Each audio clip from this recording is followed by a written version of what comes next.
What's up, everybody? I'm Jason, this is Freebird Garage, and we are adding a chain kit to this flat tracker or Sportster. We're getting done today. Let's get to it. All right, so if you didn't catch the last video, we are converting a 3/4 axle to a 25mm with these Lowry wheels, and they are set up completely different from anything you'd be used to on the Harley stance as far as rotors, calipers, everything, even locking the nuts down, completely different. So last video, I couldn't even get this wheel fitted onto the bike because of the sizing of the spacing and all that. I actually ended up getting that figured out, and it was because the bike is just ever so slightly on my stand and would not align. And I realized that once I was able to just wiggle it perfectly in there, it was a perfect fit. So that was my fault. User error, couldn't get it in. But now that we're at that point, we're gonna get this actually tightened down correctly so I don't forget about it and get this thing moving around and become a death hazard at that point. So these Lowry wheels have a spinning locking nut that are on there. Well, I had to order a specialized tool. So we're gonna open this up, just got it in, particularly I think yesterday, or I don't know if you guys see this video. So let's open this up. Check it out, thing feels massive in here. I didn't even realize that you needed this when you ordered it.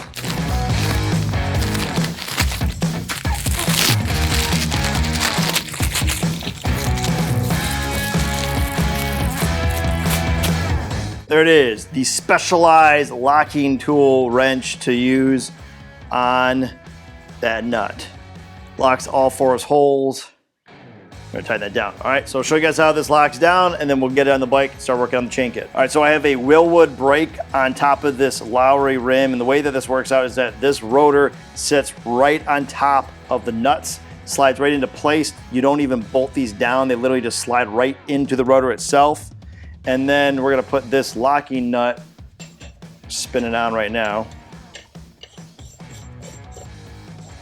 Okay.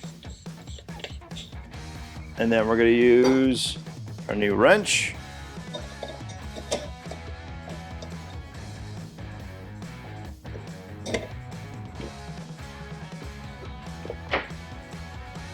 And tighten that, wow. Bam. Quick and easy there. Nice and flat, flush. Now we're gonna move, let's do other side. And this is our sprocket side, of course. It's a 48 tooth. This is what pretty much comes standard for the Lowry Racing setup. You can buy it right off their site. There's different ways you can do this, but I just went with their way and their particular setup. Same thing, it's already on here, so we just gotta tighten this down.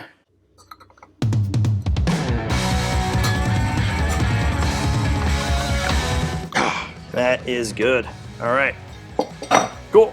Now we are safe, not gonna go anywhere, and get this thing on the bike. All right, this time should go a lot smoother, hopefully. And we're gonna make sure, got our adjusters in there.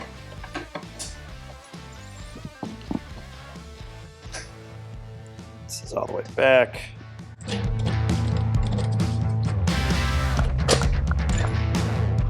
There we go. All right. I'm gonna show you guys the reason why I have it where it's positioned and how everything snugs down. So if you're wondering how tight everything is up there, you can see that. All right, so here it is in all of its glory, okay? We have a hidden now caliper bracket behind here. The Willwood brake caliper will go obviously there.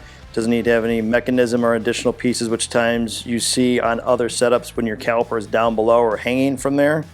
And then if you move to the side, we have our left side nice and snugged, and the right side nice and snugged as well. And I have it pulled all the way to the back for the purposes there's no room up here. If we were to remove it even closer, we'd be rubbing. So all the way back gives it a nice perfect fit, snugged, and what we need. All right, so now we can work on the chain and start getting that pulley off. All right, so normally you would have removed said plate, that comes off. Bam, we're at the pulley, and we need to undo these two set bolts here. Keeps this from coming loose.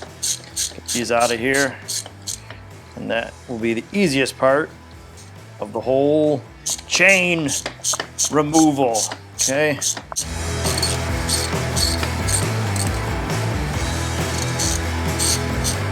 You actually still smell the Loctite on there. Okay. All right, now we're gonna need to bust that lovely rusted nut off, okay? And just for good measure, because of how old this bike is, and it's probably still from the original factory of 95, yeah, we're gonna get a little PB blaster rolling in here. Let it sit for about 5-10 minutes. Come back. All right, see you guys in 5 minutes. All right, so I have this leftover socket from my FXR, doing the chain conversion on that, and it's the same size for this nut here. That's 1 7/8 inches. So we're gonna get that on. Just needs to be snugged on a bit. All right, and this is a righty loosey, lefty tighty. So it's reverse threads. So if you can't get it off, also using an impact like this one helps out quite a bit.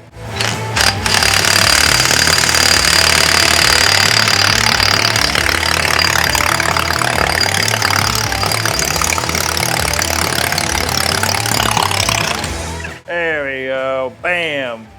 Okay. I'm telling you, if you don't have an impact, removing that without it, you'll be fighting it for a while. So there we go, freed up. Okay.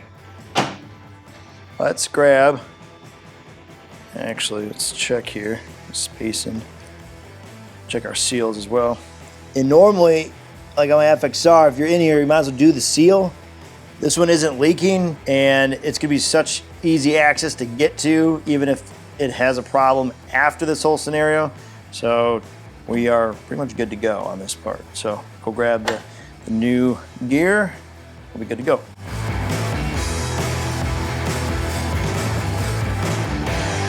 All right, and the sprocket we're gonna be using is by PBI, and part number is 277X-19-250.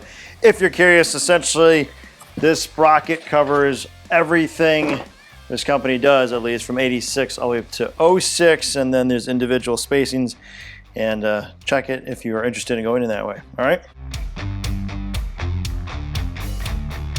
All right, great fit.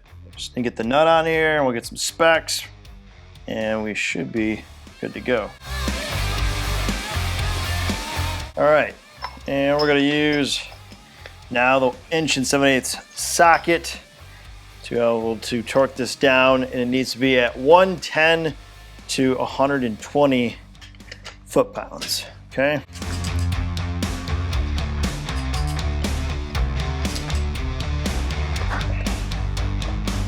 So when I went to go torque this down and start to get actually the real torque pressure on there, of course, start turning it, and enough pressure obviously going against the compression, started to raise up the jugs, motors apart. So take my word for it, take 110, 120, we'll come back to that, but it's enough to where I can get my chain on here and get that all figured out. So that's just why I cannot torque it down to 110 to 120, but other than that, that's how you would do it, okay? Let's get the chain started. So we are missing the shocks. Those are still on order. They're on back order, unfortunately, but they're gonna be 14 3/4. So I have it jacked up on the stand, measured the distance between the top point and the bottom point. And so we're good there, and we're pretty much set to lay this across. We're gonna be using this Regina chain, drag chain, and we're gonna lay this out so we figure out where we need to land. Gold chain, baby. We're gonna lay this out. Fairly simple, right? So get this going here.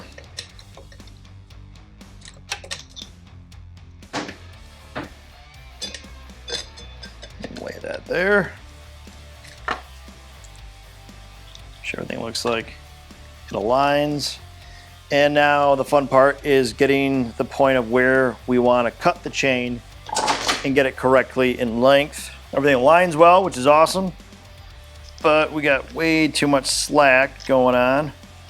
So we need to figure out a good starting point, maybe right about there. All right, so I have this kit called RK. It's perfect for chain kits that we're doing.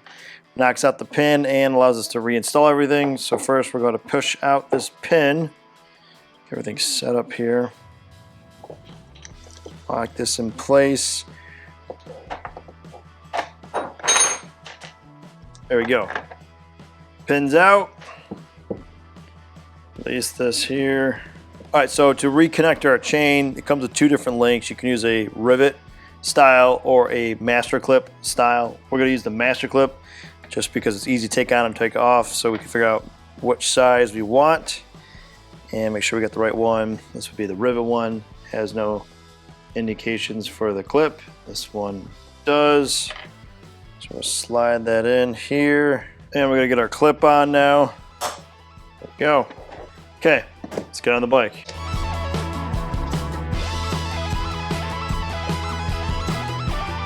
Just gotta move the tire up a bit.